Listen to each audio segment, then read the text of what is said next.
Bom, primeiramente agradeço aí a organização do Poliglotar, o Juliano, que fez o convite. Fiquei super feliz, é a minha primeira vez no Poliglotar. Acompanho assim de longe na internet, né? E vou falar um pouquinho desse trabalho com surdos, o que é essa língua e tudo mais. E desmistificar também, né, sobre o meu trabalho, como assim tradutora, intérprete, qual a diferença. Sabendo que já existe uma certa peculiaridade, uma curiosidade, alguns mitos sobre o intérprete de Libras. Não, mas língua de sinais não é traduzida, é só interpretada. Mito! Já vou quebrando a primeira aqui. Tá? A ABRATS é a Associação Brasileira dos Tradutores. O Sintra é o Sindicato Nacional dos Tradutores, a qual também sou filiada. E estou na atual gestão como primeira secretária.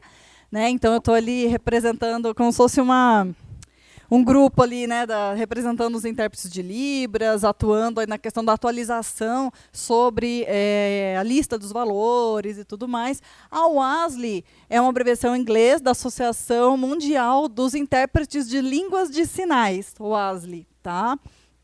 E estou estudando docência em Libras, sou especialista em tradução e interpretação de Libras, atuo aí na TV, como ele já apresentou. E, antes que me perguntem, né, como eu aprendi Libras, por que eu aprendi Libras, né? Na verdade, eu sempre tive, desde pequenininha, assim, vontade de aprender outras línguas, né, assim, espanhol, inglês, eu tive vontade. Eu brincava de traduzir musiquinhas de karaokê, né, inocente. E eu sempre fui louca por dicionário. Só que eu sou de uma cidade pequena, Ubatuba, onde eu vivi até os 18, e lá não tinha escola de inglês, né? Pelo menos não era do meu conhecimento. É uma cidade bem pequena, né, litoral de São Paulo. Então, quando surgiu a oportunidade de aprender Libras, eu tinha uns 15 anos. Eu pensei, bom, quem não tem cão caça com gato, né? Então vou aprender Libras, né? Foi por curiosidade e foi uma oportunidade. Nesse curso, tinha a filha da professora pequena era surda, e depois eu tive um namorado surdo, isso na adolescência, tá? Então eu mantive contato com surdos, porque ele tinha uma prima surda, e aí ele tinha amigos surdos, e eu fui convivendo, né? E fui adquirindo fluência. E eu estudava por hobby também, eu gostava, né? Eu estudava com a minha irmã na época, na adolescência, então a gente conversava, a gente praticava o que a gente via na aula e revisava em casa. Então a gente brincava ali, estudando, digamos assim. E aí, interpretando para os surdos na igreja, ali no contexto religioso, os surdos acabavam me chamando para ajudá-los em alguma situação. Até mesmo antes dos 18, quando eu tive esse namorado, ele me chamava para ajudar. Me ajuda aqui, você é ouvinte, você vai poder me ajudar a mediar uma situação. Porque para os surdos, onde ele vai, assim, um atendimento, as pessoas não sabem Libras, né, essa realidade. Tá? É uma minoria linguística, né, e os surdos. E eles que acabavam me colocando no mercado, digamos assim. Óbvio que nessa fase aqui, entre a fluência e trabalhos, eu entendi, eu fui buscar sobre a profissão, fui me profissionalizando, conheci a ABRATS, e aí eu fui entrando nesse mercado profissionalmente. Tá? Então, foi mais ou menos assim, resumidamente. Tá? E a diferença aí do trabalho do tradutor e do intérprete. A tradução pressupõe registro. Você tem a opção ali, está traduzindo, estudando o material, você muda de ideia, você apaga, corrige, refaz, revisa, volta, refaz. Esse é o trabalho do tradutor. Quando chega um trabalho, um comercial de TV desses de 30 segundos, que já apareceu aí na TV, eu gravo, dá ruim, faz de novo, sabe? Até dá certo. Então, eu pesquiso sinais que vão caber nesses 30 segundos, ou na fala de um filme. Eu não posso... A cena acabou de acabar e a Libras está lá, muito atrasada. Tem um tempo de tela para ficar. Então, se ficar muito ruim, ou se não couber, eu tenho que achar uma outra estratégia de caber ali. Então, eu regravo. Então, quando se fala em língua de sinais, sim, existe tradução. Quando eu recebo um texto de um museu, para traduzir, eu não lembro o nome agora do texto, aqueles textos de museu, né? E aí tem ali a tela onde vai ter a Libras. Então, eu pego aquele texto, eu grifo as palavras que eu não conheço tão bem, eu vou pesquisar sobre elas, sobre a obra do autor, para caber bem ali os sinais, para fazer um estudo coerente com o que precisa ser dito. Então, eu traduzo de textos de português para Libras.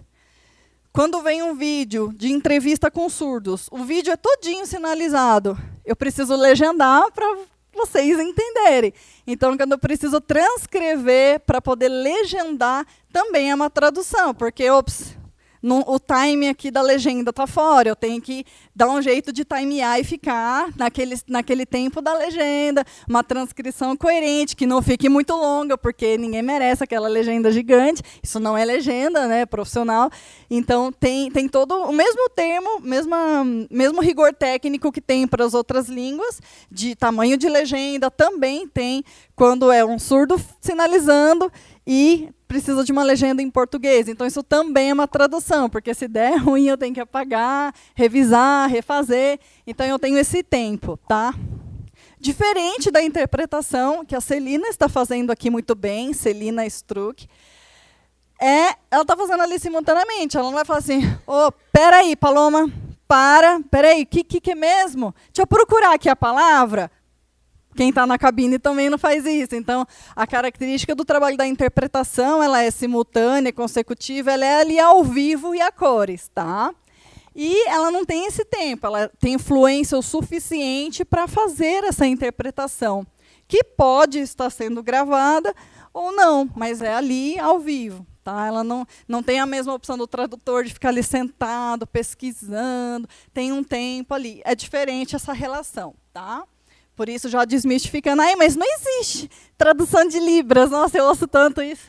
Inclusive, nas minhas redes sociais, no LinkedIn, eu posto artigos sobre meu trabalho, desmistificando várias coisas sobre os surdos, sobre o meu trabalho, vivências. Bem didático.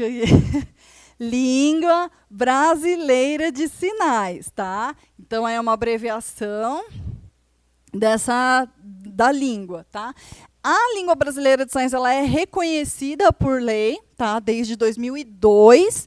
Ela é um sistema linguístico de comunicação, expressão, oriunda da comunidade surda. Então, não é uma língua inventada por pessoas ouvintes, tá? É uma língua que os surdos não criou-se, né? Toda língua ela nasce de uma necessidade de comunicação, então ela não foi inventada, tá? Ela foi criada aí no contexto social. É uma língua que tem estrutura própria, tá? Uma estrutura gramatical, que eu já vou explicar a seguir. Tá? É uma língua natural.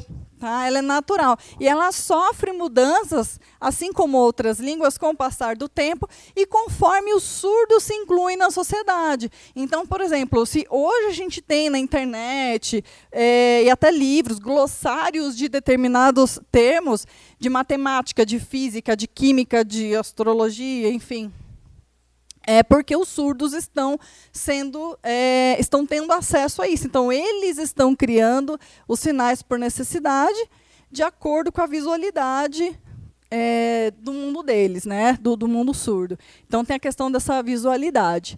Também tem gírias, expressões idiomáticas, expressões faciais e corporais. Então, gente, Libras não é mexer a mão. Faz parte, obviamente. Ela é uma língua de sinais manuais e sinais não manuais, que está ali no rosto. Então, muitas vezes, eu que traduzo, que sofro um pouquinho, né? Demorei um pouquinho para entender isso, não como tradutora, mas antes, no caminho ali da aprendizagem, e que eu passo isso para os meus alunos. Eu tenho um curso online, que eu falo, gente, você tem que desenvolver o olhar mesmo, porque se o surdo ele olha para cima, ele faz uma expressão, isso pode mudar todo o sentido da frase. Tá? Se ele encolhe o olho e fica pensando, e faz uma apontação, ou diminui um sinal, então ele está dizendo que algo está distante, que algo está longe, porque você não faz esforço para ver uma coisa que está perto, você faz esforço para ver uma coisa que está longe. Então, tudo isso é uma questão de coerência na língua de sinais. Tá? Então, essas expressões, Eu não coloquei a cara da intérprete, mas enfim. Quem aqui é brasileiro, mora no Brasil? Todo mundo? Boa parte. Então, vocês acompanharam mais ou menos nas eleições, né, as caras da intérprete. E as pessoas perguntam, Paloma, mas que exagero, precisa de tudo isso, né? O intérprete do presidente, por exemplo, que estava ali e tal, e o pessoal fez meme com isso. Nossa, mas precisa de tudo isso? Sim, um bom intérprete faz tudo isso. Só um bom intérprete faz tudo isso.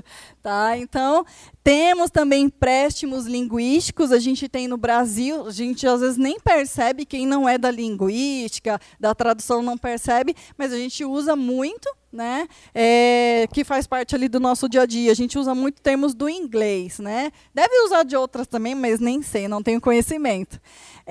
Consciente disso, tá? Então, quando a gente usa o alfabeto manual, aqui todo mundo na vida, eu espero, quem já, né? Responde quem já estava ali num ponto de ônibus ou do metrô e aí parece lá uma pessoa dizendo que é surda e dá aquele papelzinho, me dê R$1, me dê R$2 e te dá aquele alfabeto. Quem já passou por uma... Nossa, muita gente, é comum, então. Isso acontece, acho que no Brasil inteiro. Onde tem ponto de ônibus, ponto de transporte, tem lá uma pessoa pedindo alguma coisa e dá o alfabeto e diz que é surdo. Em alguns casos é verdade, em alguns casos eu já descobri que não, né? Depois que aprendi Libras, a gente fica meio maldoso, né? Então, é um empréstimo, não é Libras. Faz parte, é uma ferramenta, é um instrumento, mas não é a Libras. As coisas têm sinais. Então, o alfabeto manual é usado para nomes próprios, como nome de rua, nome de lugares que não têm um sinal ainda, mas para nomes próprios em geral. Tá? Tem outras situações que também se utiliza o alfabeto manual, mas tá, são só alguns casos. É uma língua que tem gramática própria. Tá? Vou explicar a seguir. Saiu a tela. Obrigada. Alguns elementos linguísticos. Alguns, não dá tempo de falar de tudo aqui, tá, gente? Eu selecionei algumas coisas que chamam bastante atenção das pessoas que estão aprendendo Libras ou querem aprender. E que bom que tem um copo vazio aqui. Isso é ótimo, que eu ia precisar mesmo. Eu simplifiquei, tá, da gramática, da linguística formal. Eu falo que primeiro a gente tem o quando aconteceu. Foi no passado? É agora? É futuro? Então, primeiro a gente faz passado. E aí a gente coloca os elementos, depois coloca as personagens, os sujeitos, e aí as coisas acontecem. Resumindo, a gente tem uma estrutura de objeto, sujeito e verbo, ou sujeito... Objeto, sujeito e verbo, e sujeito, objeto e verbo. Tá? Essas são as estruturas mais comuns na Libras. Tá? E aí eu trouxe aqui exemplos para vocês entenderem. Então, português. Comer o fruto de uma árvore, ou pegar o fruto de uma árvore. Português. Tá?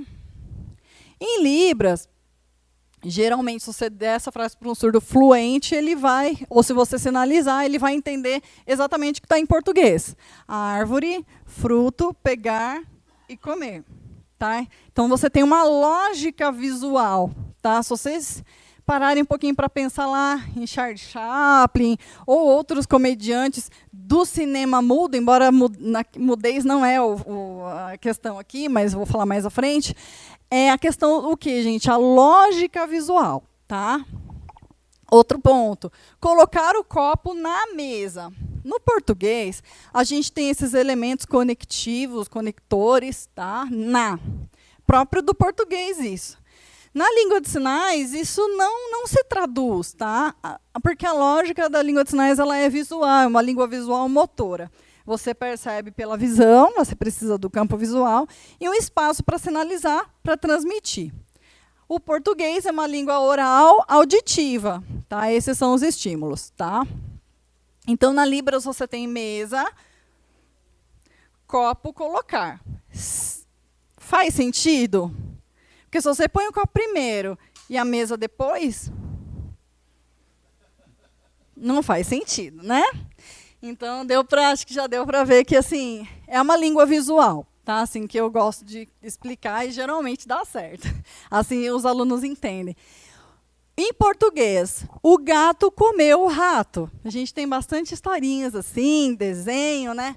Para o surdo, rato, gato, comeu. Tá? Então, você tem ali o objeto que sofre aí essa ação. Então, você tem uma ordem visual diferente. Tá?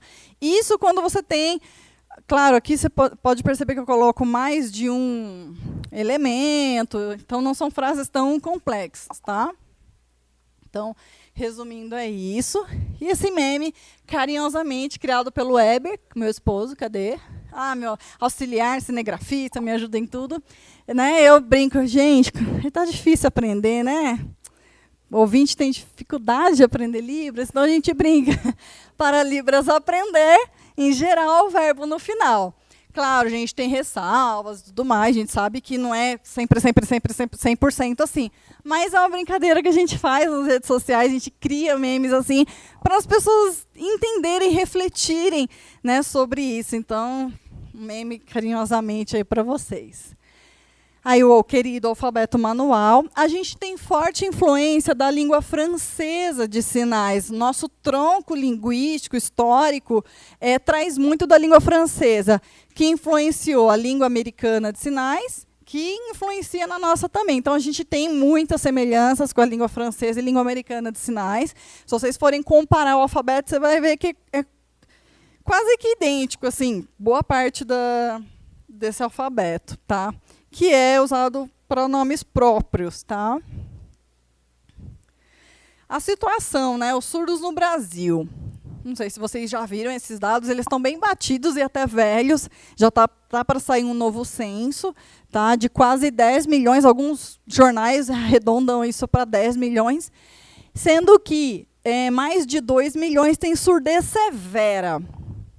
Por que eu quis grifar, assim, eu quis trazer isso? Porque 20%, aí quase uns 20%, surdez severa pressupõe o quê? Aquela pessoa que eu falo que a audição zero, ou quase zero, nula, ela não entende já a nível de conversa. Ela não entende esses sonzinhos, assim, que não é uma conversa, mas esses estímulos sonoros que para a gente... O que você está ouvindo? Você tem uma conversa lá atrás, você tem um ar-condicionado aqui, alguém tossindo. Então, você não ouve essas coisas. Surdez severa, a pessoa ela já não tem.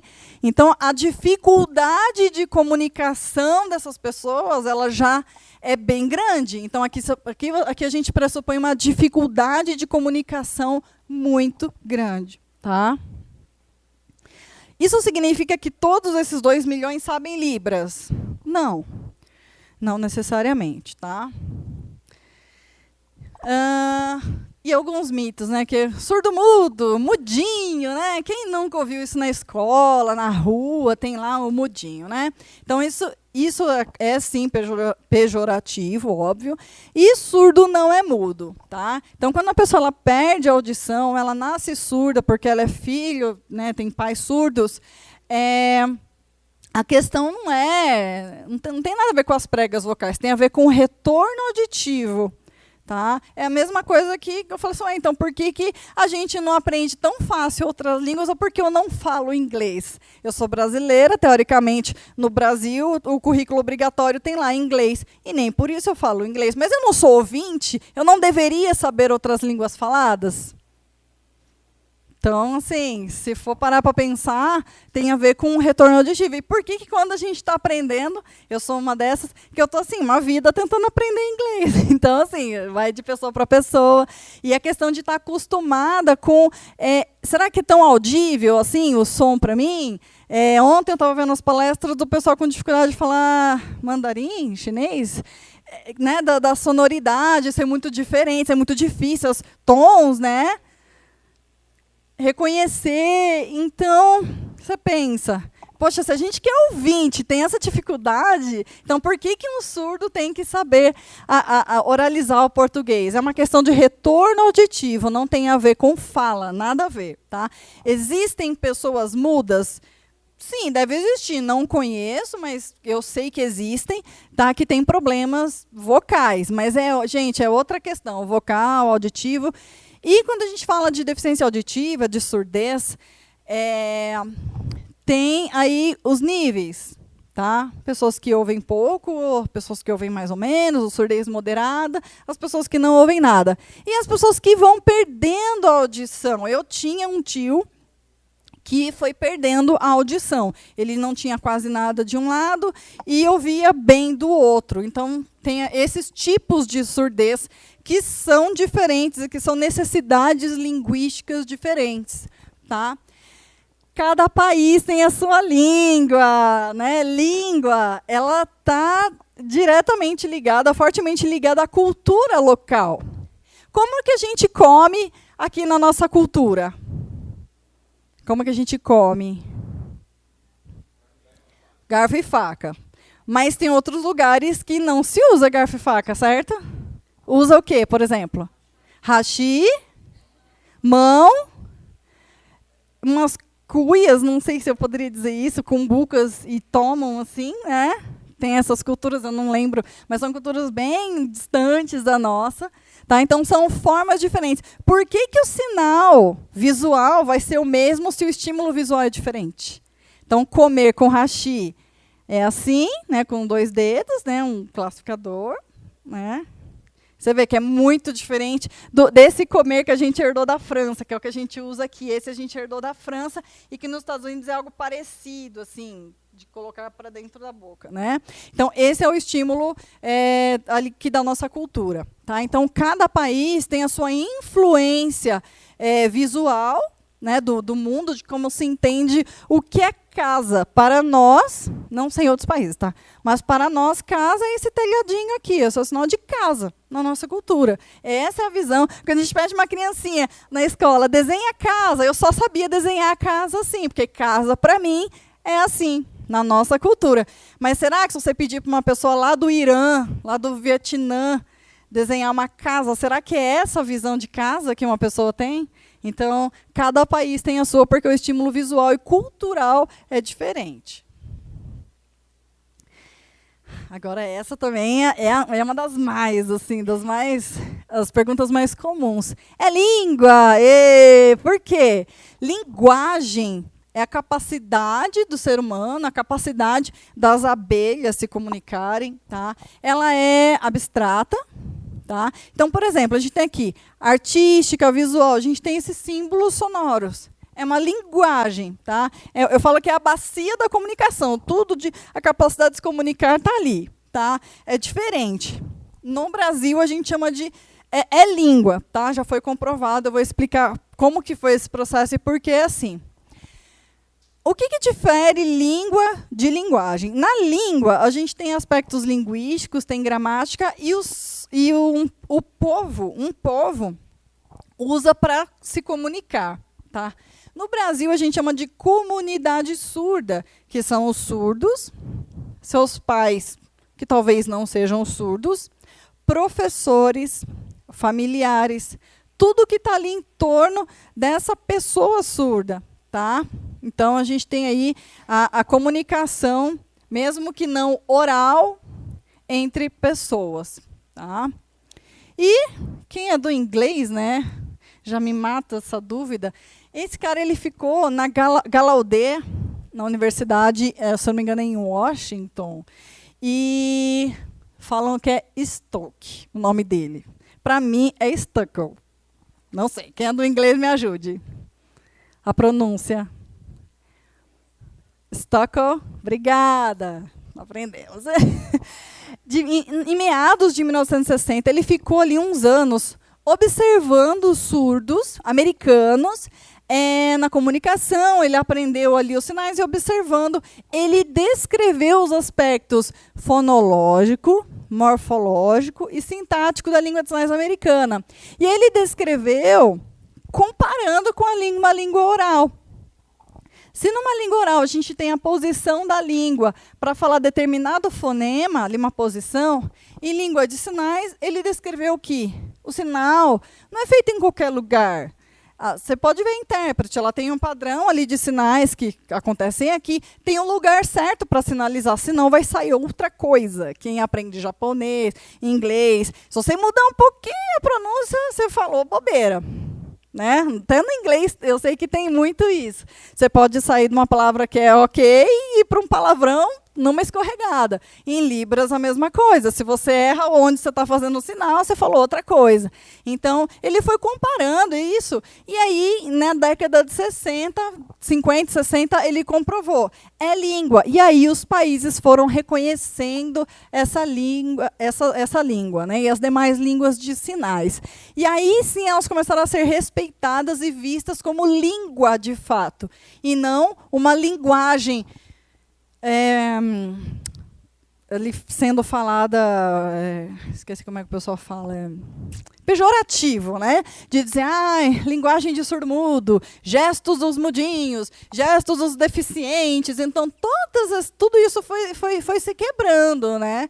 Então, comprovar que língua de sinais é língua foi muito importante para o avanço nas pesquisas e também na questão da surdez, tradução. Então, isso ajudou muito aí no avanço dessas tecnologias, digamos assim.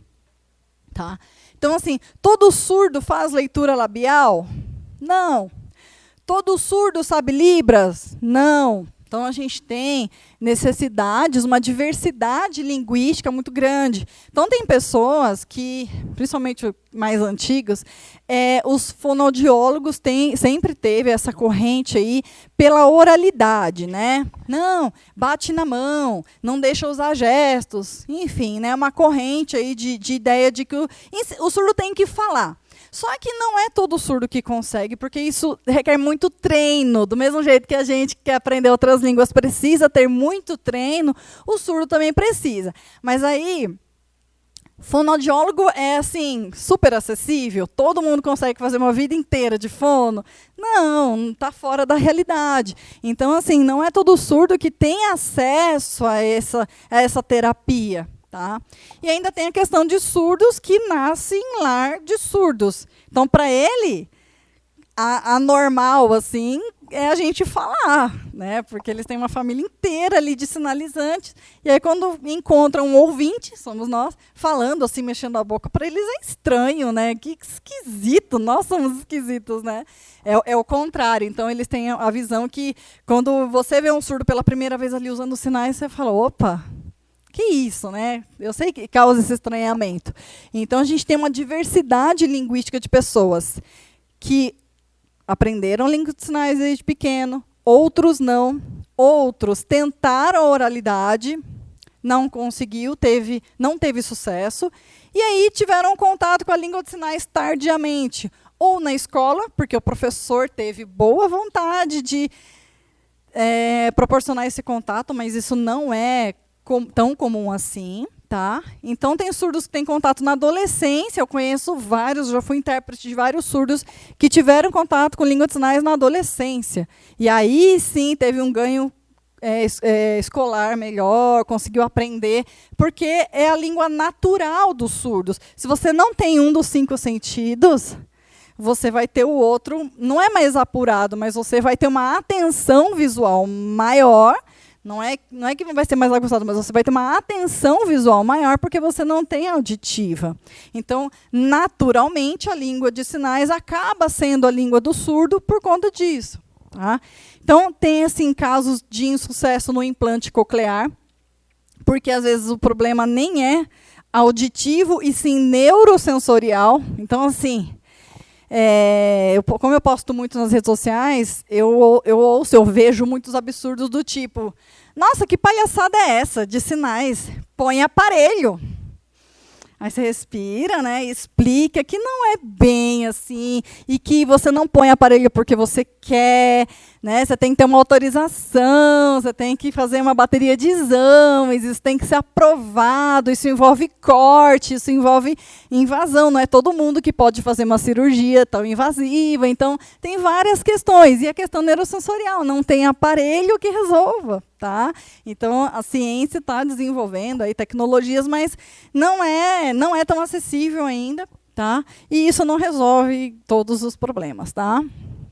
Então, a gente também tem uma variação linguística no Brasil. Eu imagino que em todos os países tenha.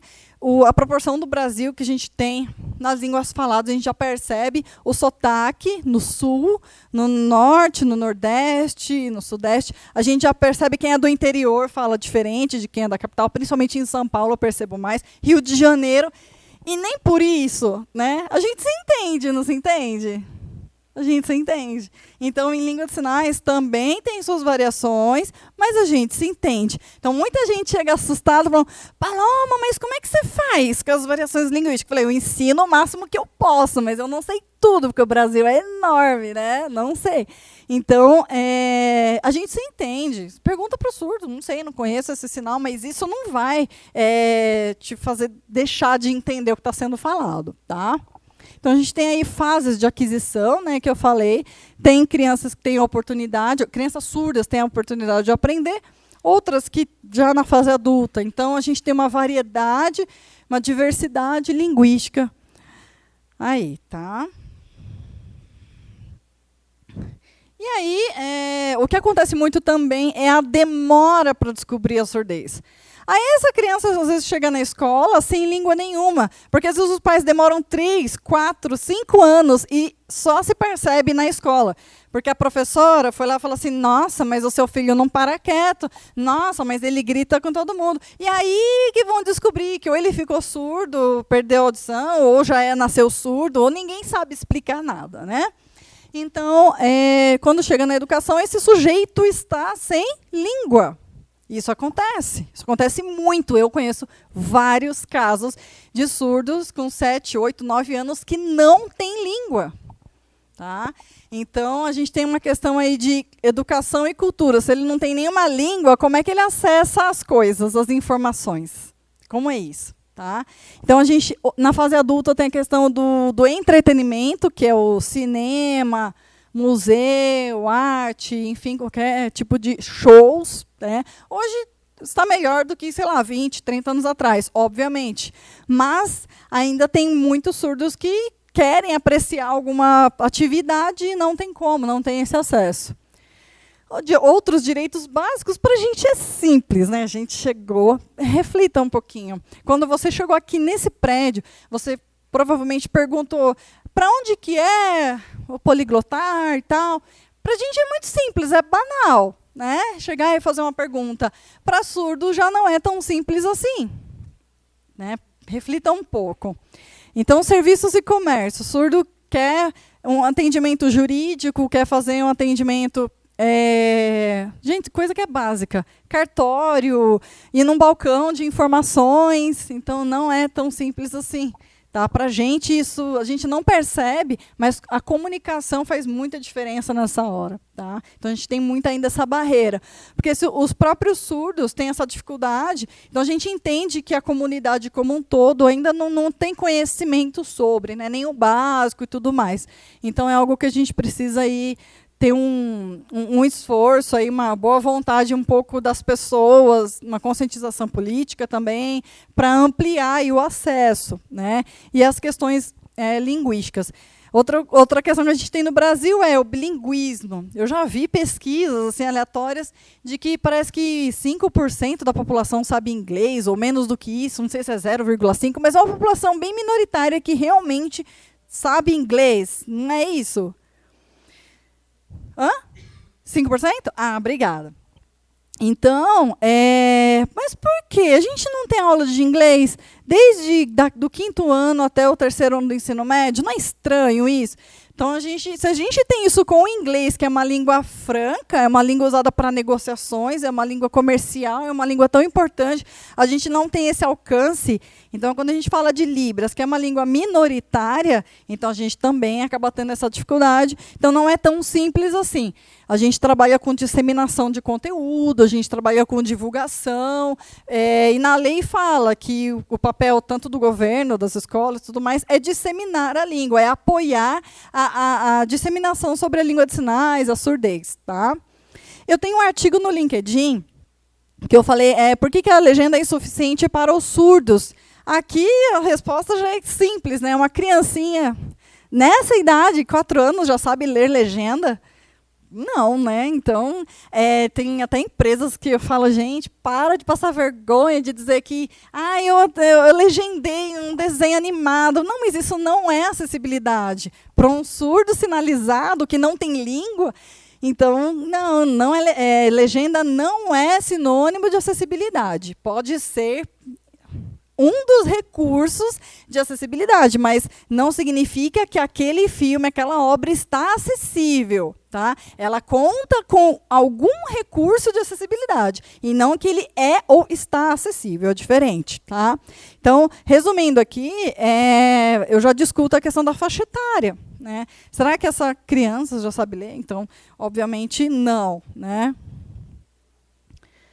E a gente tem uma lei, uma das mais recentes, não, acho que essa é a mais recente, lei federal, que é a famosa LBI, que é a Lei Brasileira de Inclusão, e que ela acho que é a maior lei, é a lei que engloba mais tipos de acessibilidade, tá? Recursos e provimento de recursos de acessibilidade na cultura, esporte e lazer.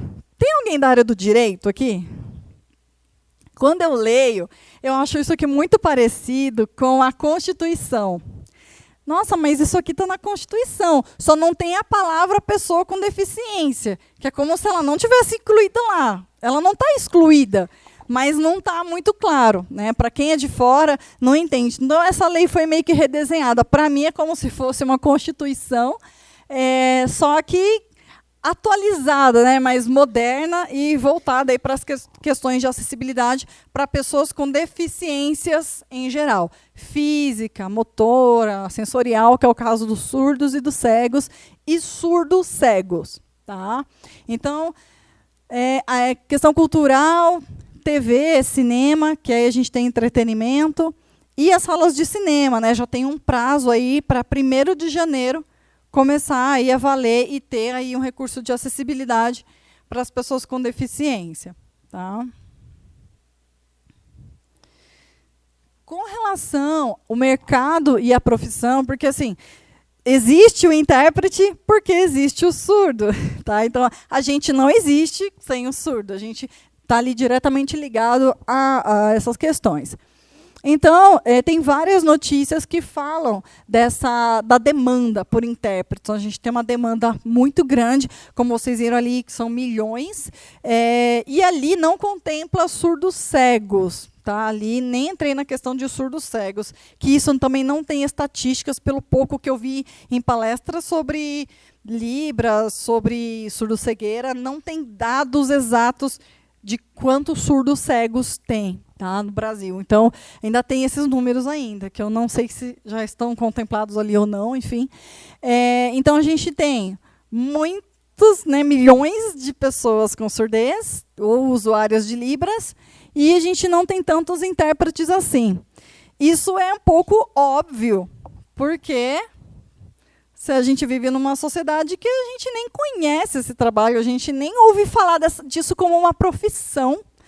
Na verdade, foi o meu caso.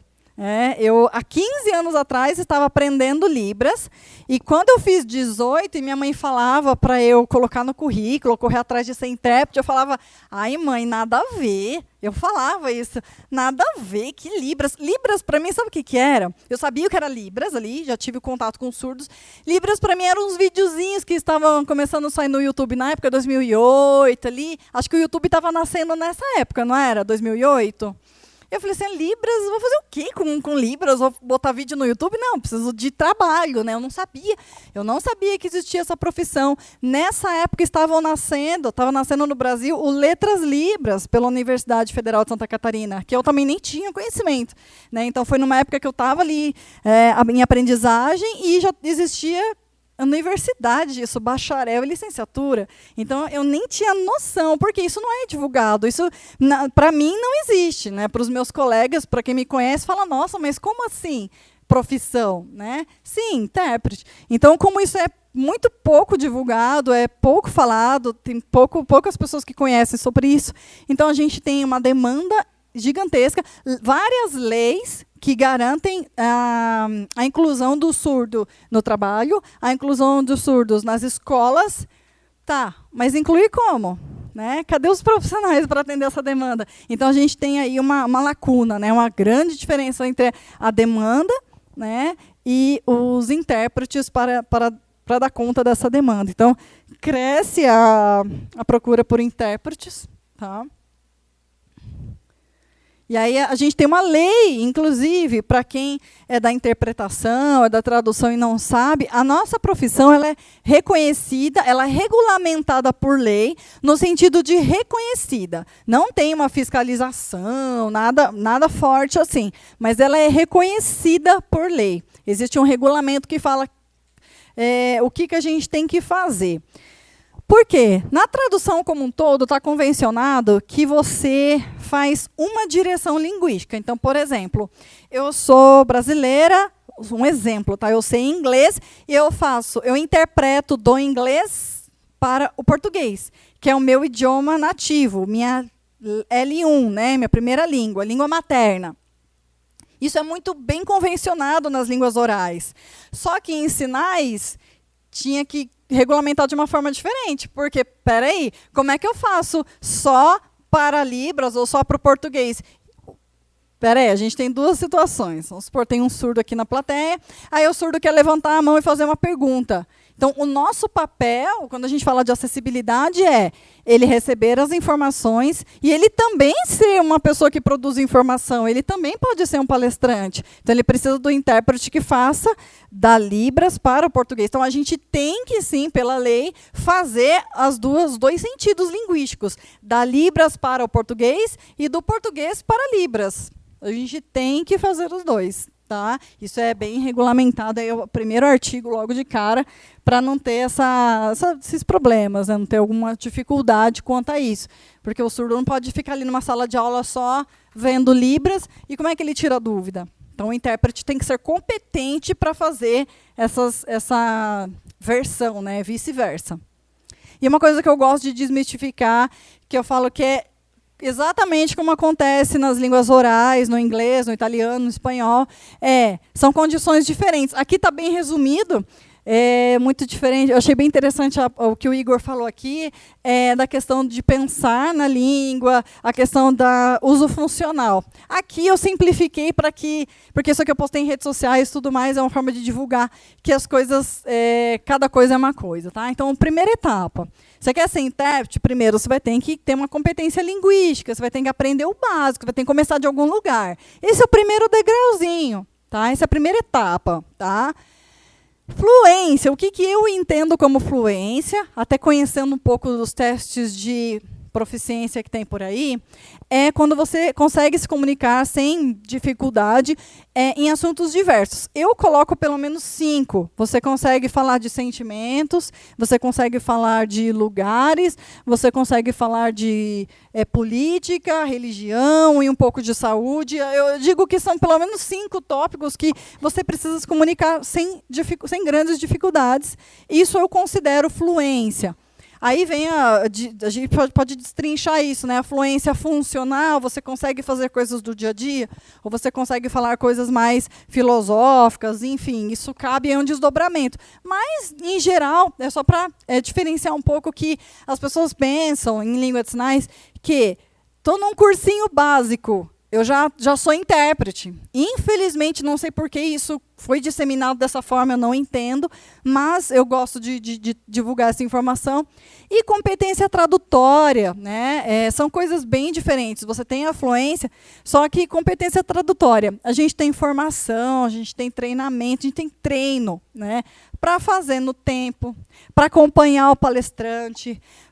Tem algumas técnicas básicas bem básicas mesmo, que é a omissão, coisas que você pode omitir, coisas que você precisa expandir, explicar mais, porque, de repente, na outra língua não tem um equivalente perfeito, aí você vai para a explicação. Isso são algumas das técnicas de tradução que a gente utiliza, sim, em língua de sinais. Lá no comecinho eu falei, os surdos estão participando cada vez mais de diversas áreas. Então, conforme eles participam, eles vão criando, eu digo criando, mas, enfim, convencionando os sinais. Tá? Enquanto eles não existem, a gente vai usando expansão, a gente vai explicando, entendi, até que o surdo entenda. Então, em alguns casos, a gente precisa muito dessas estratégias que o pessoal do inglês utiliza, que o pessoal de outras línguas utilizam muito bem. Tá? Inclusive em textos, em tradução de livro tem, às vezes, a nota de rodapé. Então, a gente também precisa fazer nota de rodapé quando necessário. Tá? Isso em tradução é muito comum.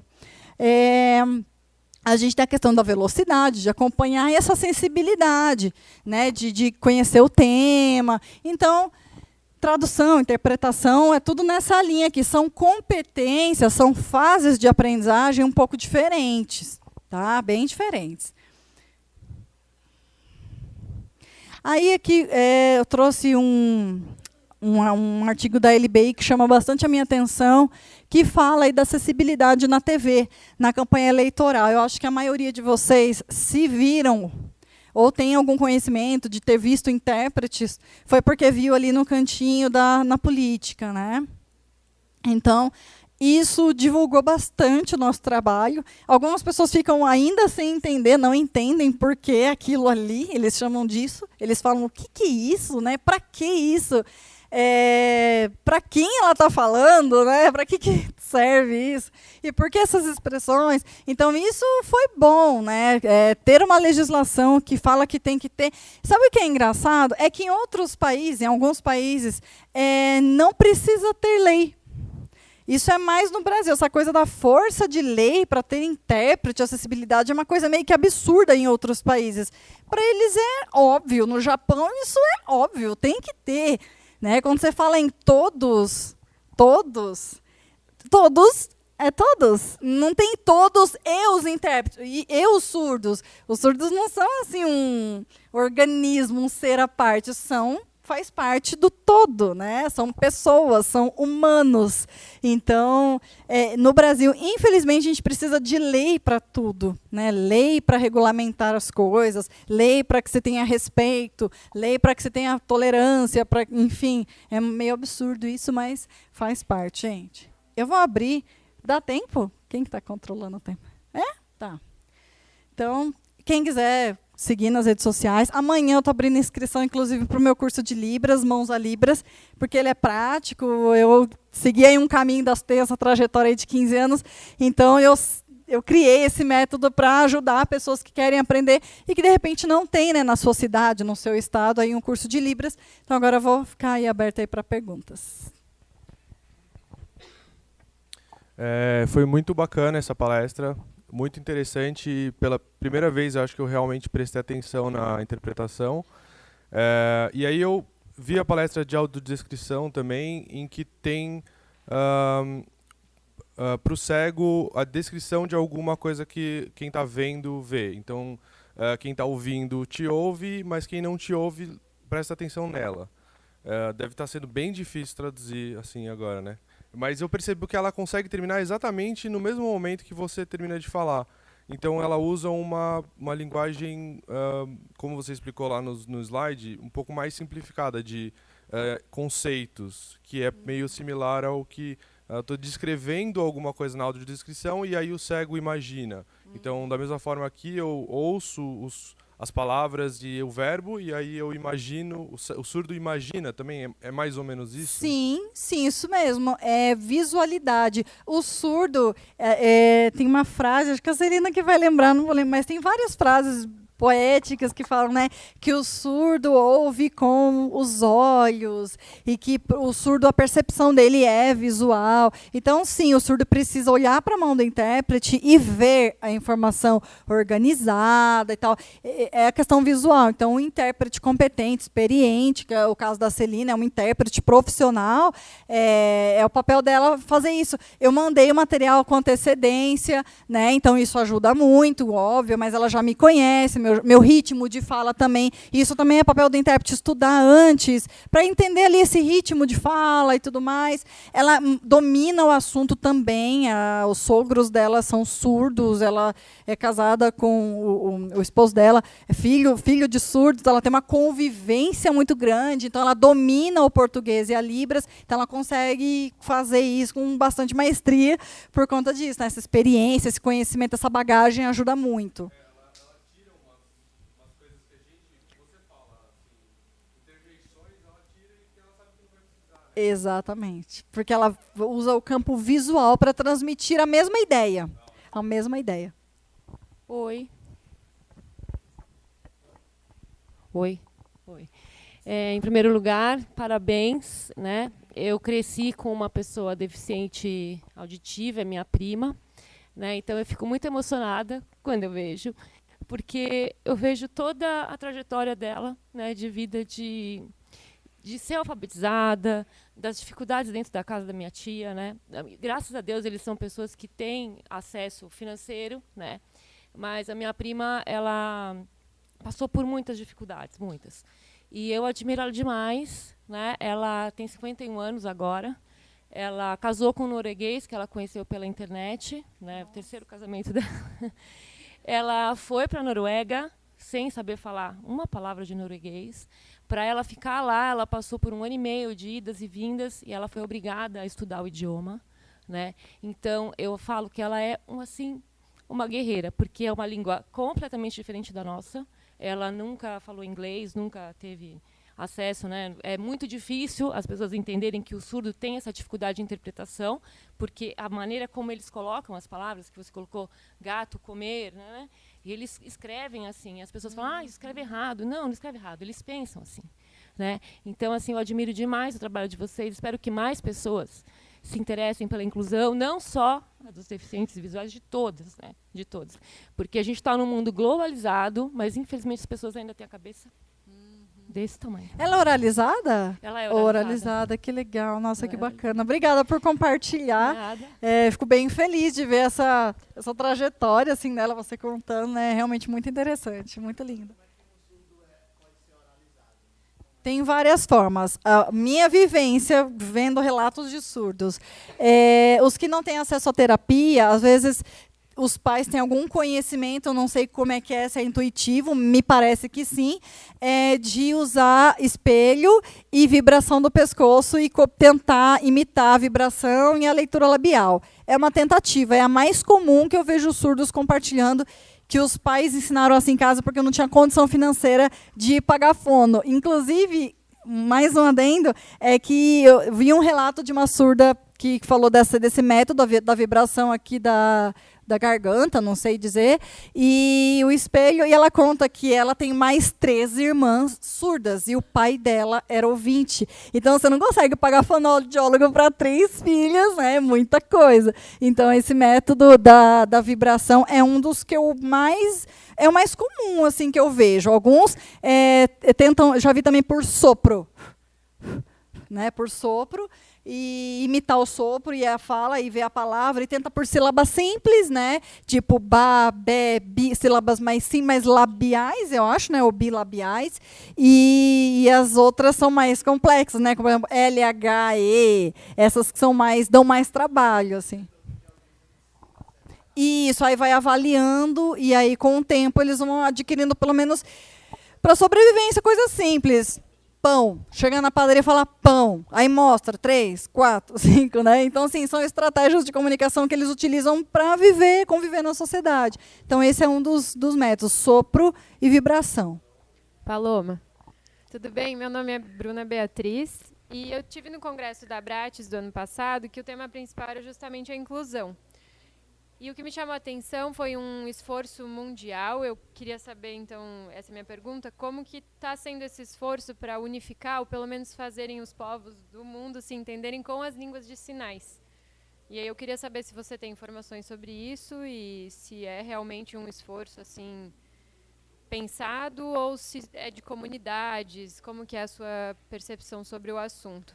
Bom, eu percebo um movimento de comunidades, tá? E os surdos hoje em dia, graças à tecnologia, eles se encontram muito por videoconferência. Então, eles têm convencionado os sinais internacionais, que chamava-se Gestuno ou Gestuno, que é um grupo de um vocabulário utilizado para competições esportivas, encontros de surdos na área esportiva.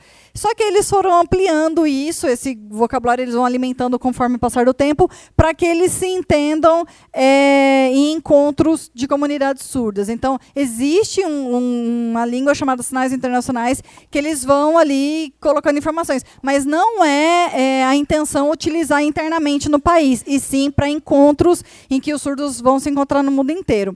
Dentro dos países, pelo menos no Brasil, né, vou falar por Brasil só, eles se encontram muito por grupos, tem grupos de milhões, de milhares de pessoas no Facebook, tem comunidades enormes, onde eles trocam sinais e tentam convencionar um só. Eu vou brincar, fazer uma zoeira que eu fiz lá no Instagram, que é do sinal de quando saiu Vingadores, né, o 5, esse último Vingadores que saiu, que eu falei, 6 sinais para Vingadores fica difícil, né? 6 sinais. Aí eu falo, gente, aí os surdos começaram a votar entre eles pelo menos 2, sabe, variações linguísticas.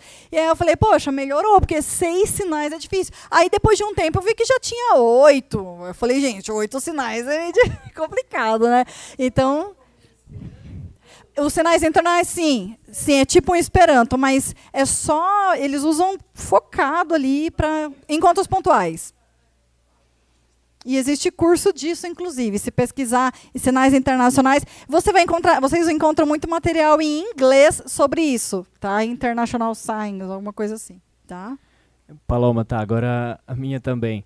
Você disse na sua palestra que Libras não é mexer as mãos. Isso é italiano, né? Isso. A gente viu ontem, não é bem assim, mas algo que eu fiquei observando durante a palestra toda, eu estava muito curioso em ver se tinha semelhança nos seus gestos, no caso falando português, e nos gestos dela. Eu fiquei muito observando.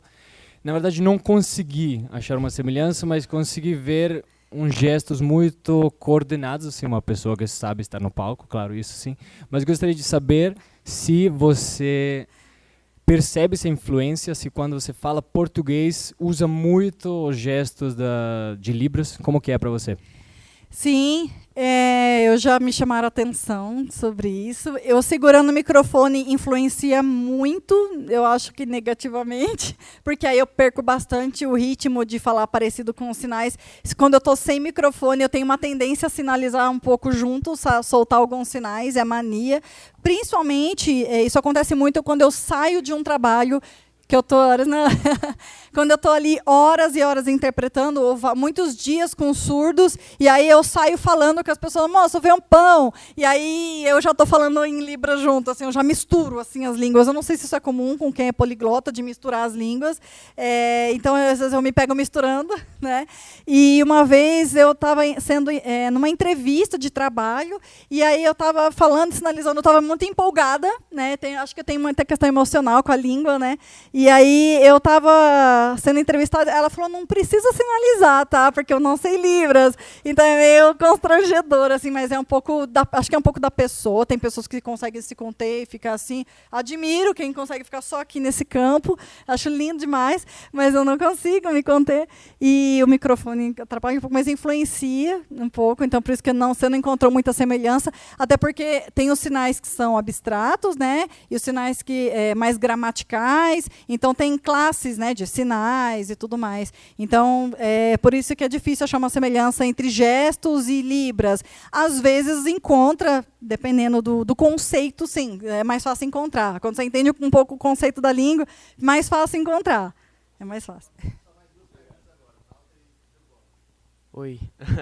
É porque, na verdade, eu queria saber, assim, se tem algum jeito de um deficiente visual... deficiente auditivo conseguir se comunicar mesmo sem os braços, pernas, assim, ou então sem enxergar, às vezes. Tem como ele conseguir algum jeito? Essa pergunta é bem difícil, sem as pernas é difícil, porque existe Libras podal. Sim, não tenho assim, conhecimento sobre, não sei usar, mas depois você coloca na internet Libras Podal, que é sinalizar com os pés, com os dedos dos pés. Tem essa possibilidade. Quando a pessoa não tem a perna, eu confesso, não sei sobre isso, não desconheço algum método, tá? Ele vai perguntar em Libras? Vamos lá. Você aprendeu sinais.